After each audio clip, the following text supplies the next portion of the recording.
Good morning, everybody. I am your party artist. It's Kim here, Kim Overholt here at Overholt Entertainment, Art and Entertainment Studio, where I keep having fun and teaching a little bit about art and how to manage your own art business. Yes, and I'm your hostess with all the toast. My name's Kim Overholt, and yes, I'm in my studio again today. I spent my weekend just getting stuff ready to sell during the course of September. I'm going to be selling more things and into October. And just had a great weekend where I sold a lot of my artwork as well. And today is Monday, and it's Cartooning Monday, so I'm here to show you my whiteboard and give you little examples of how to start drawing, just doing cartooning, or just picking up a pen, pencil, or in my case, it's going to be a dry erase marker, and it's showing you a little bit about how to draw. Okay, let me just find a nice color here. I've got all colors here. Got blue and orange, and got red. I'm trying to find my black one. Got green. There we go. And I've got, oh gosh. I told them this is the best place to store everything, and of course, it's like buried. Oh my goodness. What else do I got here? Oh, I got a brown. Hold on. I know I have a black in here. Hold on. Where is this one? Somewhere. Oh, there it is. There it is. There's my little black marker. Okay. My little black marker to show you how to do a little bit of creative genius on my part and on your part, because all it takes is, like I say, something to draw with and something to draw on and a little bit of creativity. And of course, like I tell you all the time, I always show you, know your basic shapes. There's triangle, your circle, your square. No, not you're not square. If anything, I'm more square than you are.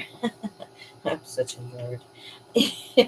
But I have fun and I enjoy drawing and I enjoy showing people how to do it because it's not as much fun if you can't share it and show other people.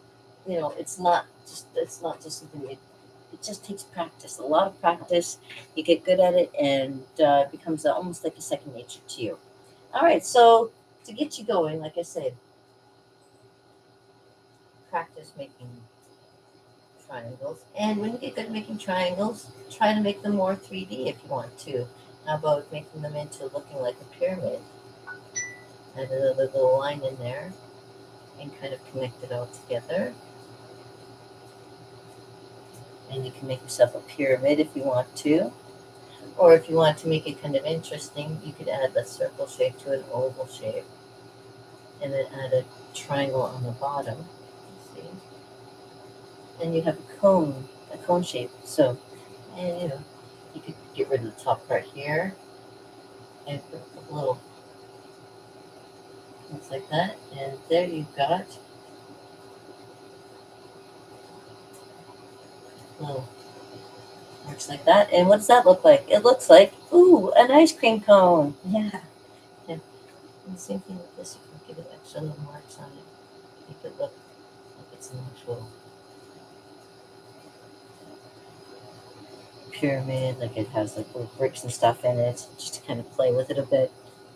And that's with the triangle shape, you can make all kinds of things. And of course, the square is another one that's a good shape to play with because you can make it like that. You can add a oval to it as well and make it into like a cylinder shape. Just get rid of that back one, and it looks like an actual container. Looks like a container. Take it around. Or you can make it look kind of square, add extra lines, make it look like it's three-dimensional. Connect them all together, and it looks like a three-dimensional shape. So you can play with that idea too. And the funny thing, when you get into making people and drawing people, you find that you're using a lot of shapes that are very similar to these and to the cone shape I was showing you earlier, because everything has a shape or similarity in shape to those particular shapes, like I say. So when people say, "Oh, I can't draw, I can only draw stick people," well, I show them, like, if you start with a basic stick person, let's say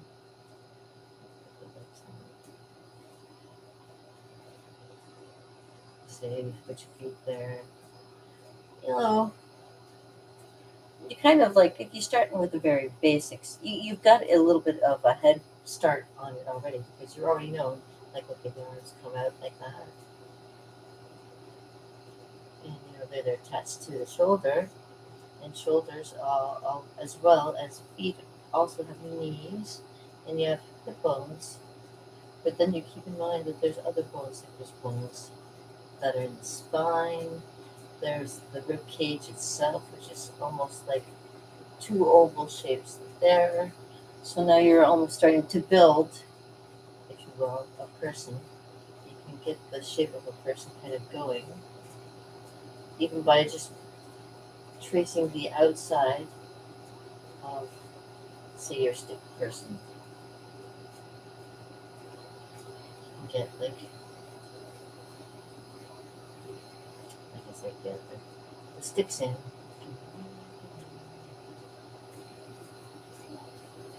And then you erase everything that's in the middle.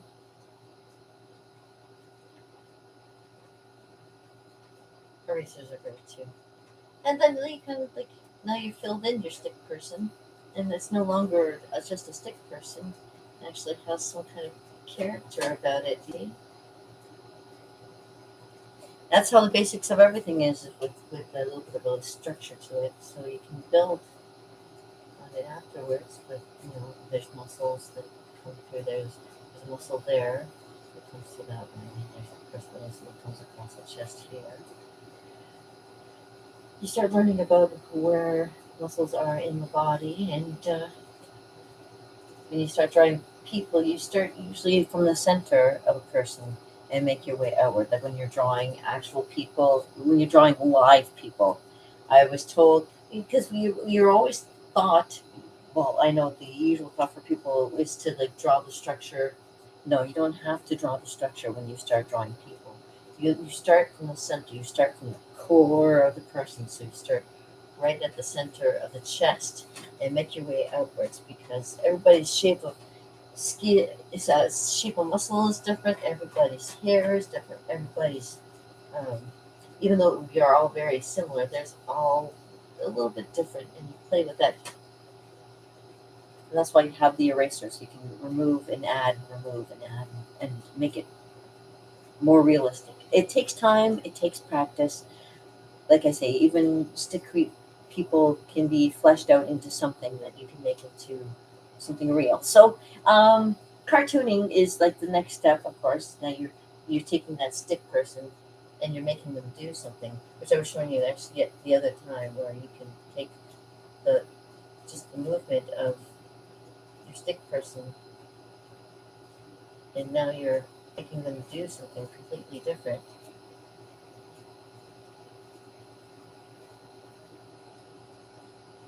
It could look like they're dancing or skipping or something, right? And when you know what your character's doing, you can, like I say, you start from the center of the person's body, and you can see how the person kind of moves. Get the one foot up there, one foot down there, and you add the shape of the hands. And then you concentrate on drawing the body, and then you think about what the face might be doing. Now, I like drawing people all the time, so when I draw people that are usually cartoons, they tend to look a little bit more googly eyed. Gives you like a rough idea. And change the face and change the shape of like the person and make it into more realistic, or make it less realistic and more cartoon. And the reason that we're doing this is just for the cartooning shape anyway. So you got to get it looking dynamic, because that's the whole point of making a character. You don't want a character to just sit there and stand there and just kind of like do nothing. You want it dynamic and throwing its arms out, and you can see the different shapes of how things are close and far away from you. And you get like the Spider Man kind of thing going on there. He's moving, got the shape going.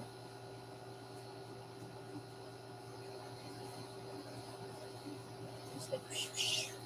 And even that little bit, you can kind of see a little bit how he's kind of like moving, shooting the arrows across, shooting the line of web across, that kind of thing.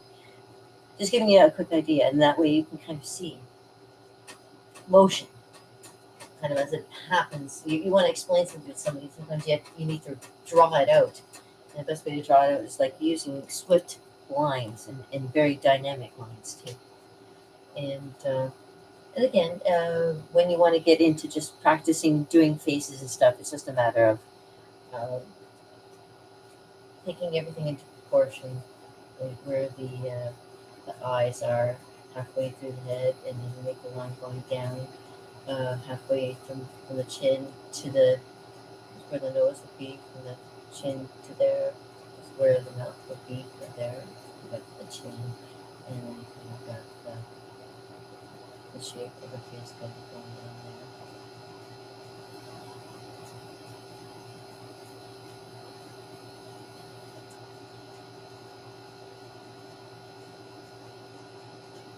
And the ears kind of go into there.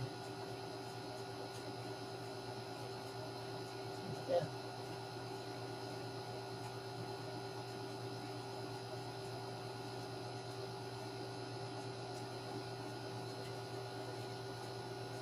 Drawing a face is like a again, it all takes practice, lots of practice, and you get the idea.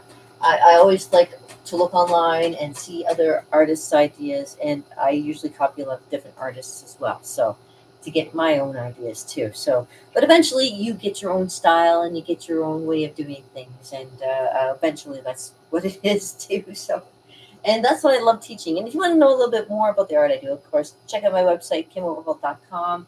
I have a whole bunch of paintings. I've been really concentrating more on drawing than I have lately of doing painting. So it's kind of been getting back into the flow of things has been a little bit slow. Of course, with the weather being so beautiful, being summertime, I have a hard time staying indoors too. I love to be outside and taking in all the scene, all the summertime fun that I can, right? Because time is short and you got to get out there. You got to get out there and do something. If you want to have fun, you got to make it. You got to make your own fun, because nobody else is going to do it. You got to do it for yourself. Just the same thing as if you are not if you want to imagine something, you have to do it for yourself. You can't let other people do it for you. You have to do it yourself.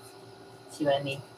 But you will get it as you go. So I'm not going to kind of stop you or hinder you. You have to do it for yourself. You really got to just get out there and do it. And this is the stuff that I love to do. And like I say, I've been concentrating more on doing drawing. So you can see the different kinds of drawing that I've been doing lately, kind of thing. So, you know, all I can really tell you is if you want to do more cartooning and you want a little bit more help, contact me if you want to, and leave me a comment in the comments below.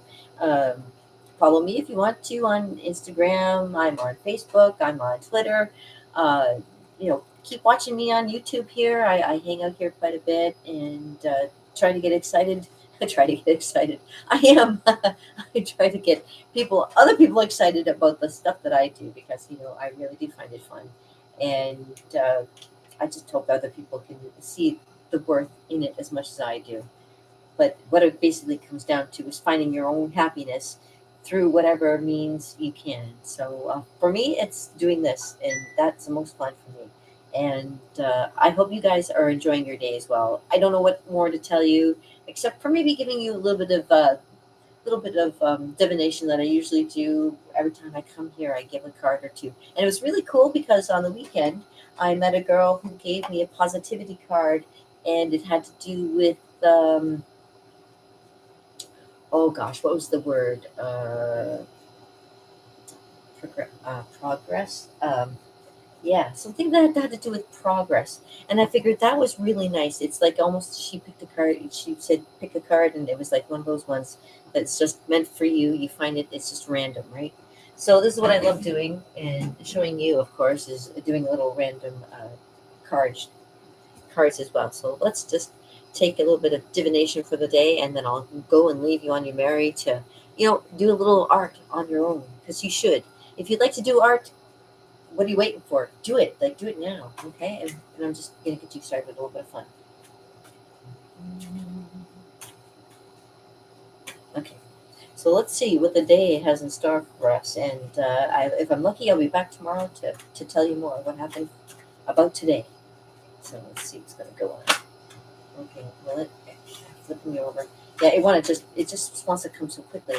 I want to just give it a little time to think about it. Think about what's coming. And I just try to get like one card. Oh, and there it is. It's like I don't even have to try. Okay, let me see what the card is. I have no idea. I have no idea what it's going to be. Ooh, it's the Tower. Ooh, this is interesting. Oh, there's something interesting going on in the Tower. It's one of the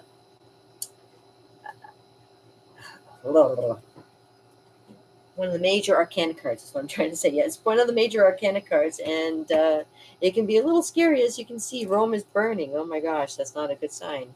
I remember back in the day. Oh my goodness. And that's number 16. The major arcana card. So what it is, it says,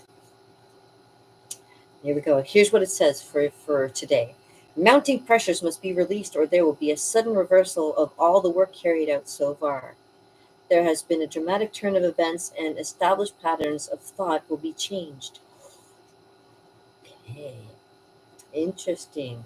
It may or may not have been inevitable, but this explosion of old, perhaps false values can be beneficial. So we can attain something better.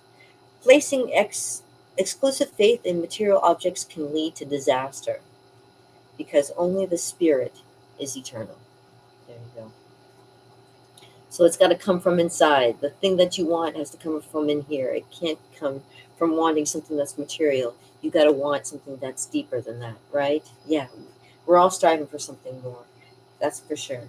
And let me just find out what the basis of this particular thing had to do with, because that's kind of interesting. So that's major arcana. So that's very important. Something very important. A little bit of a change. Oh, oh, I guess it's directed at me because there's the fool. And we all know who the fool usually is around here. That's right. The zero card, the one and only, the fool, such as I. Now and then there's a fool such as I. Well, I guess I'll find out what kind of things happen. Hmm. Should be fascinating, eh? So let me just shuffle you out.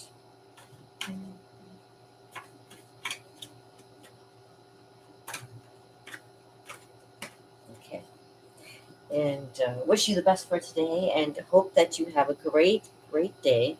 Like I say, there's many changes coming. I'm looking forward. Change is always welcome. I embrace change. That's right. So I hope you have a fantastic day. And if you want to know a little bit more about cartooning, contact me, call me, let me know in the comments below what kind of things you'd like to see me do for cartooning Mondays. Or if you have some suggestions of what cartoon you want me to try and draw for you that maybe you've been having issues with, let me know in the comments below. You guys are awesome, and I hope you have a fantastic day. My name's Kim Overholt, and this is Overholt Art and Entertainment Studio, and I'm your hostess with all the toast, Kim Overholt, and I love you. Peace, oh brother, with a little bit added, as my mom said, and check me out. You got a chance. You guys are awesome. Have a great day.